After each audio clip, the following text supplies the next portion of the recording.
સમાચારોમાં આગળ વાત કરીએ તો બોટાદ જિલ્લાના રાણપુરમાં તાલુકા પંચાયત ખાતે સમાજ શિક્ષણ શિબિર યોજાઈ, જેમાં અનુસૂચિત જાતિના લોકોને સરકાર દ્વારા મળતા લાભો અંગે માહિતી આપવામાં આવી। રાણપુર શહેર તાલુકામાં ખાતે નિયામક અનુસૂચિત જાતિ કલ્યાણ ગાંધીનગર તેમજ નાયબ નિયામક અનુસૂચિત જાતિ કલ્યાણ કચેરી બોટાદ દ્વારા રાણપુરમાં તાલુકા પંચાયત ખાતે તાલુકા કક્ષાની સમાજ શિક્ષણ શિબિર યોજાઈ, જેમાં અનુસૂચિત જાતિના લોકોને સરકાર દ્વારા મળતા લાભો જેવા કે ડોક્ટર બાબા સાહેબ આંબેડકર આવાસ યોજના, મામેરુ સહાય અને વિદ્યાર્થીઓના શિક્ષણને લગતી યોજના,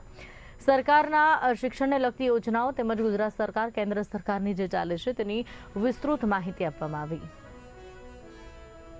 નામ એજી બારડ, મદદનીશ જિલ્લા સમાજ કલ્યાણ અધિકારીની કચેરી બોટાદ। આજે રાણપુર તાલુકા પંચાયત ખાતે સામાજિક ન્યાય અને અધિકારીતા વિભાગ હસ્તકની અમારી અનુસૂચિત જાતિ કલ્યાણની કચેરીની જે વિવિધ કલ્યાણકારી યોજનાઓ છે, આ યોજનાઓનું સારી રીતે સુચારુ અમલીકરણ થાય અને છેવાડાના માનવી સુધી આ યોજનાનો મહત્તમ લાભ મળે એ માટે અમારી સમાજ શિક્ષણ શિબિરનો મુખ્ય હેતુ હતો। આજે સામાજિક ન્યાય અને અધિકારીતા વિભાગ હસ્તકની જે અમારા 4 નિગમો ચાલે છે, અનુસૂચિત જાતિ વિકાસ કોર્પોરેશન નિગમ, સફાઈ કામદાર વિકાસ નિગમ, અંત્યોદય વિકાસ નિગમ મારફતે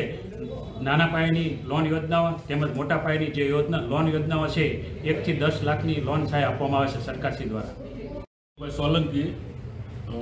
બોટાદ સામાજિક ન્યાય સમિતિના કોપ સભ્ય અને જિલ્લા તકેદારી સભ્ય અને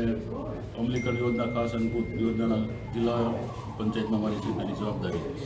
કાર્યક્રમમાં સમાજ શિક્ષણ શિબિરનું સમાજ કલ્યાણ વિભાગ દ્વારા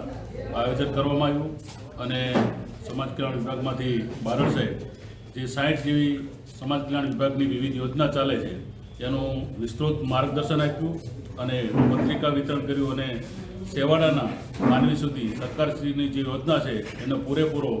લાભ મળે અને પ્રચાર થાય તે હેતુથી આ શિબિરનું આયોજન કરવામાં આવ્યું હતું।